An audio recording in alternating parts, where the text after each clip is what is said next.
Hi guys, welcome to my channel. आज हम पढ़ेंगे फिजिक्स का chapter second physical quantities and measurement का पार्ट थर्ड। और अगर आपने पार्ट 1 एंड पार्ट 2 नहीं देखा है तो लिंक डिस्क्रिप्शन में है, जाकर देख लीजिए। So let's start. More to know. Pi. बच्चों, आज आपको एक नए लेटर के बारे में पता चलेगा जिसका की नेम है पाई। Pi is a Greek symbol and its value is constant 22/7 और 3.14। बच्चों, ये पाई जो होता है ये ग्रीक सिंबल है और इसकी जो वैल्यू है वो कांस्टेंट है, हमेशा ही सेम रहती है। वो क्या है? 22/7 और 3.14। ये दोनों ही सेम है। It plays an important role in many calculation in physics and mathematics। इसका हम यूज़ फिजिक्स में भी करते हैं और मैथमेटिक्स में भी करते हैं। Volume of a sphere. अब देखिए एग्जाम्पल दिए हैं कि हम इसका यूज़ कहाँ करते हैं। Volume of a sphere is equals to 4/3 pi are cube. देखिए ये जो है ये पाई का यूज़ किया गया है। 4/3 पाई आर क्यूब, ये किसका फॉर्मूला होता है? वॉल्यूम ऑफ स्फीयर का। और वॉल्यूम ऑफ सिलेंडर का फॉर्मूला क्या होता है? Pi are square H. Okay, तो बच्चों ये सिंबल किसका है? पाई का। और where H is the height of the cylinder and R is the radius of circular cross section of a cylinder. देखिए इसमें भी आपको दिख रहा होगा, ये जो डायग्राम दिया हुआ है इसमें जो ये दिया है ये रेडियस है और ये हाइट है। ओके, ये हाइट है सिलेंडर की। तो ये फॉर्मूला अच्छे से लर्न कर लीजिए कि स्फीयर का फॉर्मूला क्या होता है? 4/3 pi are cube. And cylinder का वॉल्यूम का फॉर्मूला क्या होता है? Pi are square h. Enrichment. Mass is different from weight. Mass जो होता है बच्चों वो डिफरेंट होता है वेट से। Weight is a measure of force of gravity on something. जो भी ग्रेविटी हमें पुल करने में, हमें अपनी तरफ अट्रैक्ट करने में फोर्स लगाती है उसे हम वेट कहते हैं। Gravity is the force of celestial body and it is not constant. ये कांस्टेंट नहीं होता है। जो ग्रेविटी होती है वो कांस्टेंट नहीं होती है, हर एक प्लेस पर वेरी करती है। इसलिए वेट जो है वेट भी कांस्टेंट नहीं होता है। It varies from place to place. ये प्लेस टू प्लेस वेरी करती है, अलग अलग होती हैं। For example, the force of gravity is less on the moon than on the earth. जो फोर्स ऑफ ग्रेविटी होती है मून पर वो कम होती है, अर्थ पर ज़्यादा होती है। Thus an object weights less on moon than on the earth. इसलिए जो ग्रेविटी और जो वेट होता है वो मून पर क्या होता है बच्चों? लेस होता है। मीन्स हमारा अर्थ पे थोड़ा ज़्यादा वेट होगा, लेकिन जैसे ही हम मून पर जाएंगे हमारा वेट कम हो जाएगा। क्यों? एक्चुअली वेट कम नहीं हुआ, ग्रेविटी की फोर्स कम हो गई वहाँ पर। What? The mass of an object remains. But जो हमारा मास होता है बच्चों, जो हमारा मास मैटर कंटेन करता है, इसको हम मास कहते हैं। जो हमारी बॉडी कंटेन करती है मैटर, उसको हम मास कहते हैं। ये हमेशा ही सेम होता है, कहीं भी जाए हम ये अलग नहीं होता है, ये हमेशा रिमेन सेम होता है। Measurement of area in terms of mathematics and science, the measurement of surface of an object is known as its area और सरफेस एरिया। जो सरफेस होता है ऑब्जेक्ट का, अगर हम उसका मेजरमेंट निकालें तो उसको हम क्या कहते हैं? एरिया या फिर surface area. For example, the surface area of a paper is the area of the paper. Similarly, the surface और space covered by square, triangle और a circle is its area. जो भी स्क्वायर, ट्राइंगल या circle एक cover करता है space को, उसको हम उसका एरिया कहते हैं। Some object occupy more space while other occupy less space. For instance, area of the teacher's table is less than the area of floor of the classroom. कुछ जो ऑब्जेक्ट्स होते हैं बच्चों वो कम एरिया या कम स्पेस को ऑक्यूपाई करते हैं और कुछ जो होते हैं वो ज़्यादा स्पेस को ऑक्यूपाई करते हैं। जैसे कि जो हमारी क्लासरूम में जो टीचर की टेबल होती है वो कम एरिया ऑक्यूपाई करती है, उसको कम एरिया की ज़रूरत पड़ती है। बट जो हमारा फ्लोर होता है पूरी क्लासरूम का वो इन कंपैरिजन टू टेबल और चेयर ज़्यादा होता है फ्लोर से। ओके, तो उसका एरिया जो फ्लोर का एरिया होता है वो चेयर से ज़्यादा होता है और टेबल से ज़्यादा होता है। यूनिट्स ऑफ एरिया, एरिया की यूनिट्स क्या होती हैं? In the SI system of units area is expressed in square metre. M और उसके ऊपर क्या लगा है 2। एम इंटू एम का मीन्स क्या होता है? एम इंटू एम का मीन्स क्या होता है? Metre square. Okay, small quantities, इसकी स्मॉल यूनिट्स क्या है? Centimetre square and millimetre square. 1 metre is equals to 100 centimetre. Then 1 metre square is equals to 100 centimetre into 100 centimetre is equals to 10,000 centimetre square, और 10,000 means 10 to the power 4 centimetre square. अब देखिए 4 क्यों लगा यहाँ पर? क्योंकि यहाँ पे जीरो कितने हैं बच्चों? यहाँ पर कितने जीरो हैं?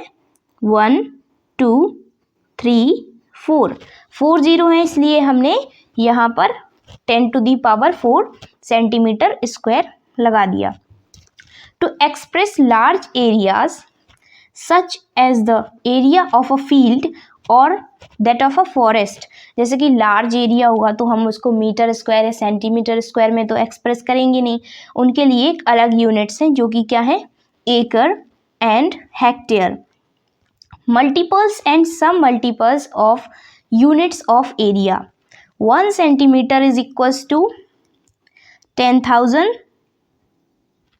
1 metre is equals to 10,000 centimetre square, 1 centimetre square is equals to 100 millimetre square, 1 acre is equals to 100 meter square, 1 hectare is equals to 100 acres and 10,000 meter square, and 1 kilometer is equals to what? चलो हम count करते हैं कितने zeros हैं।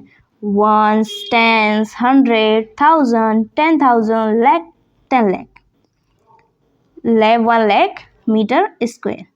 Okay, measurement of area of a regular surface. आप जो कि regular surface होता है उसका एरिया हम कैसे निकालते हैं?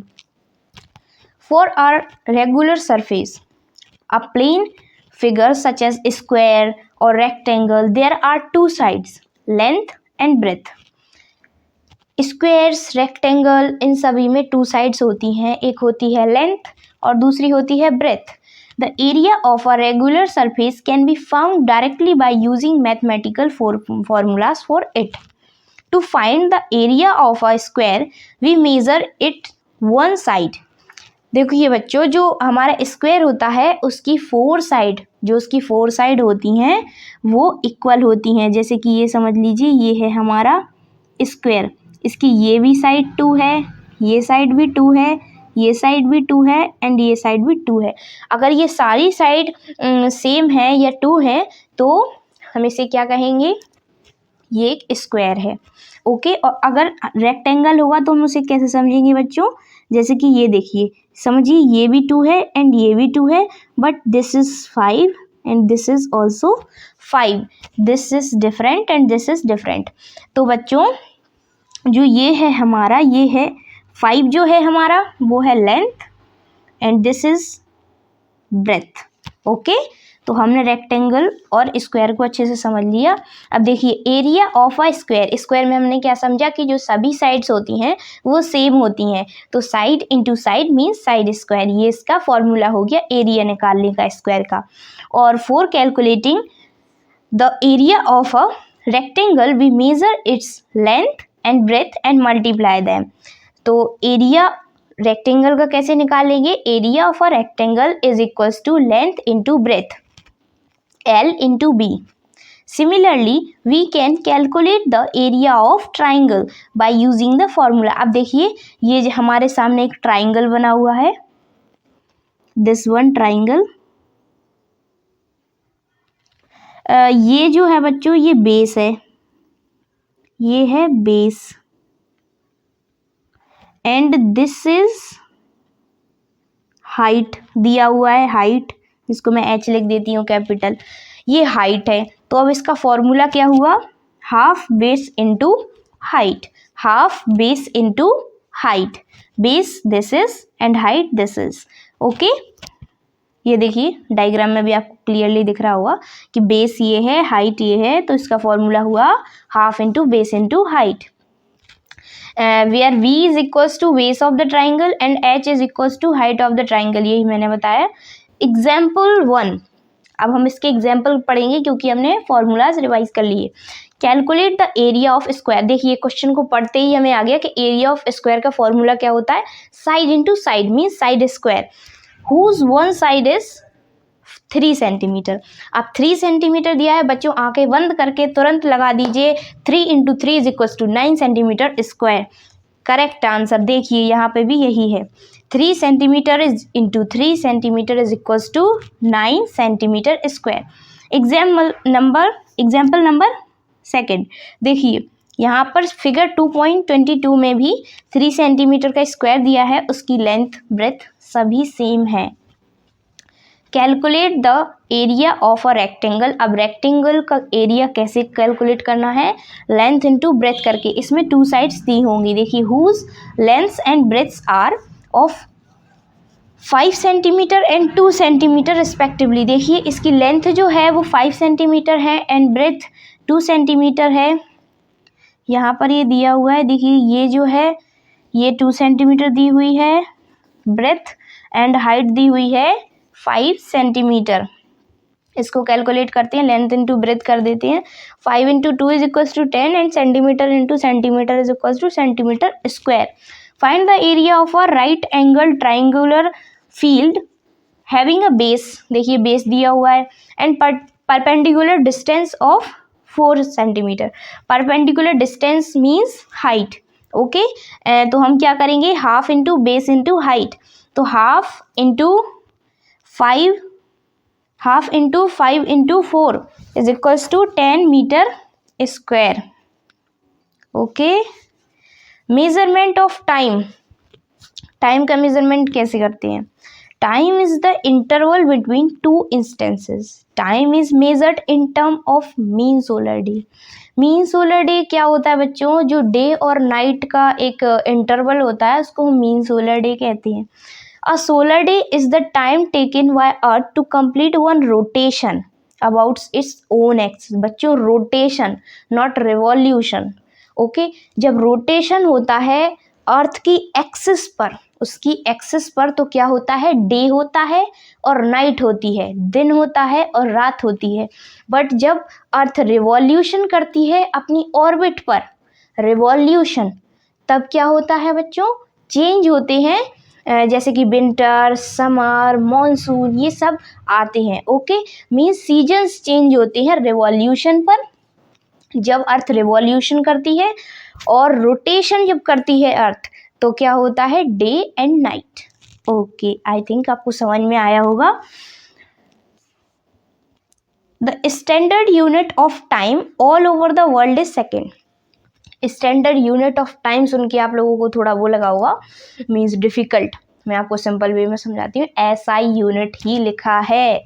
स्टैंडर्ड यूनिट मीन्स ऐसा ही यूनिट है, SI यूनिट. ओके, जो कि अभी हम लोगों ने पढ़ी थी कि सबकी SI यूनिट क्या होती है, लेंथ की क्या होती है, मीटर होती है. ऐसे ही टाइम की क्या होती है? Second. Time for large events is expressed in large units.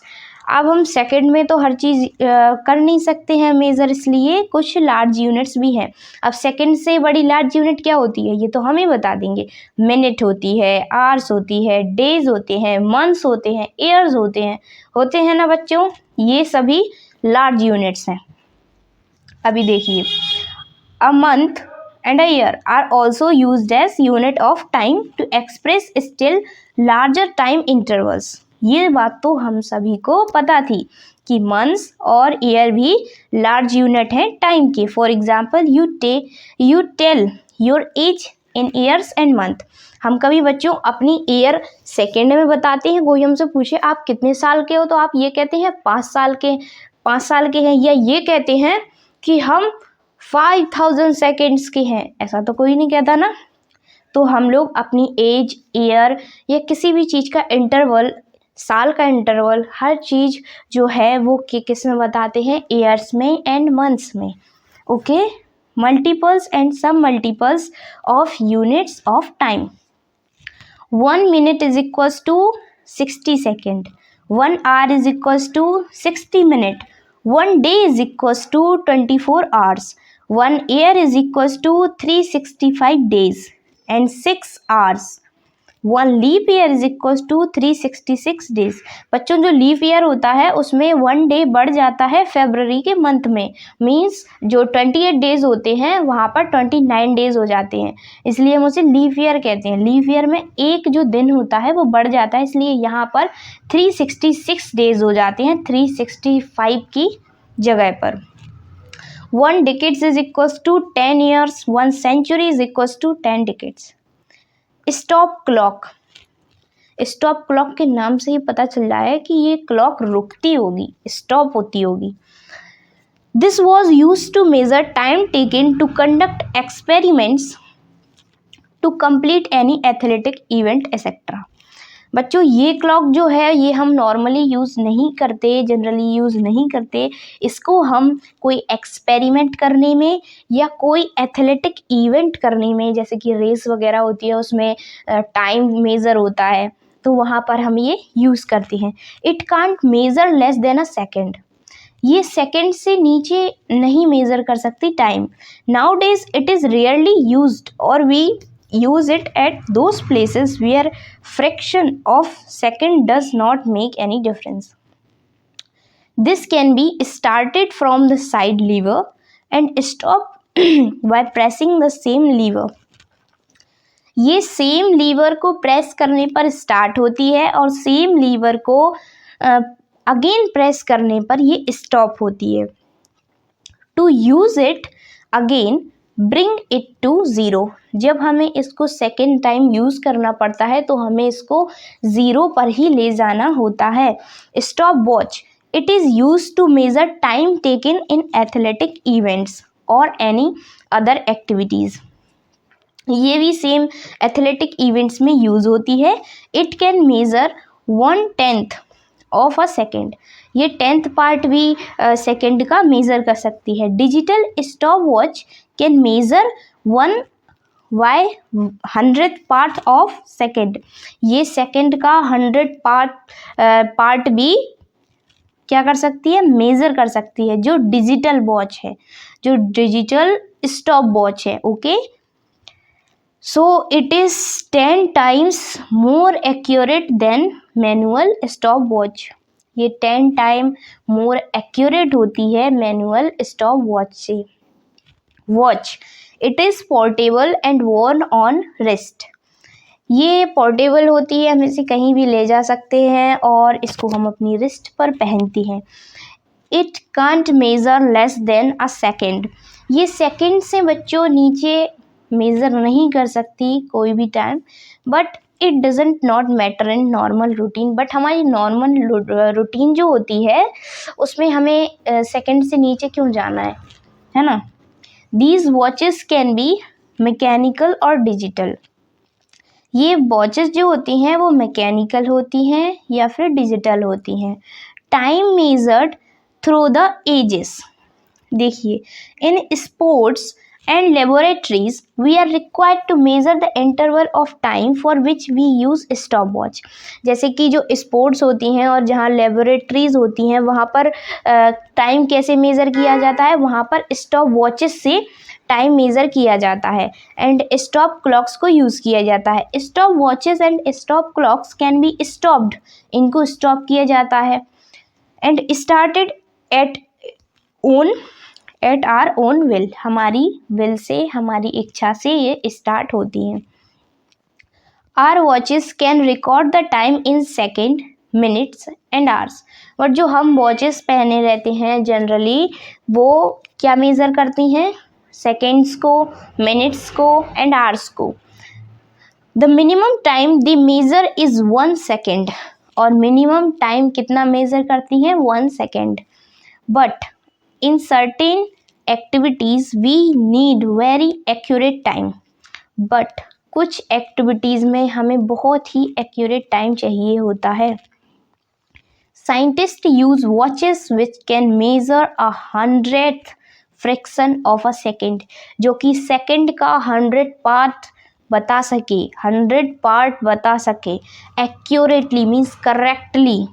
वो यूज़ करते हैं कौन, साइंटिस्ट. वो वॉचेस साइंटिस्ट यूज़ करते हैं.